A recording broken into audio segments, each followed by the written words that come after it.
اسمع، أكلها دائم،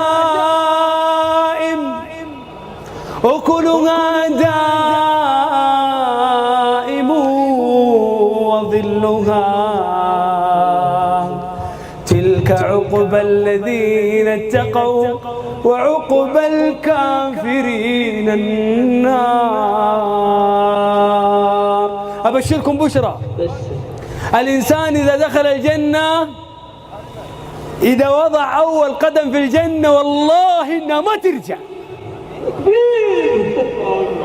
لأن الله عز وجل يقول خالدين فيها أبدا. سئل الإمام أحمد متى الراحة يا إمام؟ متى الراحة يا إمام أهل السنة والجماعة؟ قال الراحة عندما توضع أول قدم في الجنة. الله أكبر. ترى ربما الملتزم يجد شيء من الضيق، ربما المرأة الصالحة تجد شيء من الضيق، ربما يجد مضايقة في دينه. ترى يا غالي هذه الأرض ليست دار جزاء، هذه دار ابتلاء. تبارك الذي بيده الملك وهو على كل شيء قدير، الذي خلق الموت والحياة ليبلوكم أيكم أحسن عملا. ترى يا إخوان نحن اليوم هذه الأيام في اختبارات. ترى نحن من أول ما ولدنا إلى أن يقضي الله عز وجل هذا العمر، سواء 60 سنة 70 سنة 30 سنة 20 سنة، ترى نحن في اختبار. ليبلوكم، ما معنى يبلوكم؟ يختبركم.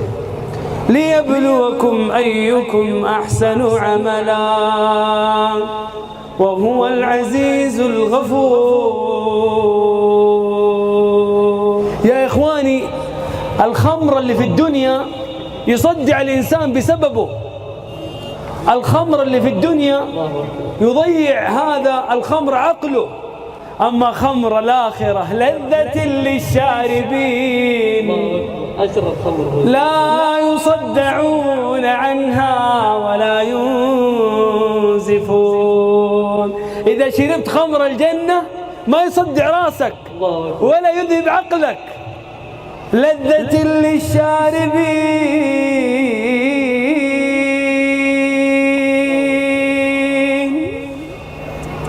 والعجيب أنه ليس نهرا واحدا، أنهار من خمر، أنهار من خمر، مو نهر واحد.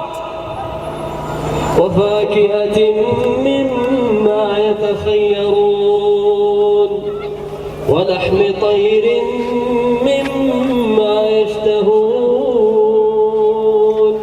وحور عين كأمثال اللؤلؤ المكنون جزاء بما كانوا يعملون. لا يسمعون فيها لغوا ولا تأثيما إلا قيلا سلاما سلاما. كيف سلاما سلاما؟ كيف؟ إذا دخل المسلمون الجنة الملائكة تسلم عليهم وهم يسلمون على بعض، والله يسلم عليهم. تحيتهم يوم يلقونه سلام. إذا الله عز وجل سلم عليهم أهل الجنة يردوا على الله فيقولون اللهم أنت السلام ومنك السلام تباركت يا ذا الجلال والإكرام. تدري يا شيخ منصور النار يسمعون لها ايش؟ تغيظا وزفيرا، سمعوا لها شهيقا وهي تفور. هذه النار. أهل الجنة الله عز وجل يقول لا يسمعون حسيسها. يا الله يا الله لا يسمعون حسيسها وهم فيما اشتهت أنفسهم خالدون لهم ما يشاءون فيها لهم ما يشاءون فيها ولدينا مزيد